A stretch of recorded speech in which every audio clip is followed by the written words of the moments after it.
main questions that I get asked on my inbox or in classes is what is the difference between the round glitterbels brush and the pinch brush. And especially in my design classes, I find I have to teach slightly different techniques with each brush. So I thought I'd do a little video to explain and show you why there is a difference to working with these two brushes. Depending on what you need to troubleshoot, we've all got our weak spots. If you are struggling with your bead ratio, sometimes this round brush can be better because it holds a lot more liquid in the belly of the brush, as you can see how wet it is there. Whereas this brush in particular, if you struggle with getting your structure and your sidewalls and cuticles clean, you can see that the flatter section of the brush is perfect for sculpting down those sidewalls and getting that cuticle area in nice and flat. So it really does depend on what you need your brush for. My preference is to always have one of each to hand because I like to work slightly differently dependent on what I'm doing.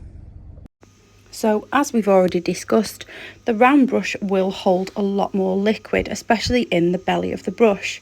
So when you're applying your beads to marble, all you need to do is tip the brush to the point. The gravity will pull the liquid back down the brush and will help and enable you to swirl the tip of the brush through the wet acrylic, and that will help you to create the perfect marble.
However, when we move to the pinched brush, because of its shape, it's very much like an oar in the water.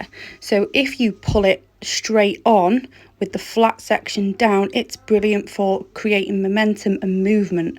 We don't always want to do that, especially when we're working with marble. So you do need to hold the tip down and imagine an oar cutting through water side on. So that's what you need to be doing with your pinched brush. It's a little bit more flamboyant with the wrist. If you do have this brush, you will find you might want to practice a figure of 8 carving in with just the flat point of the end, so that you know what direction you're going to carve your marble through. You don't want to be swiping down because that's going to drag out the acrylic and you will lose your marble effect.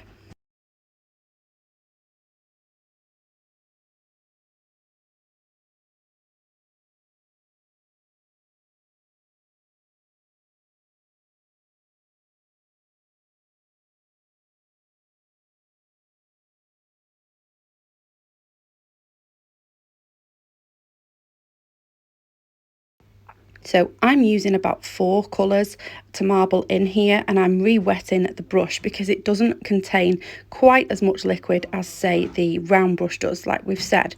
So you will find just with the flat tip, just carve through in lines. You don't always have to do the same curl and movement that you do with the round brush to mix the marble whilst on the palette. You'll use more of a carving technique when marbling with a pinch brush. So remember, turn it to the side and imagine cutting and carving through water. You just want that tip to be like a blade cutting through the liquid.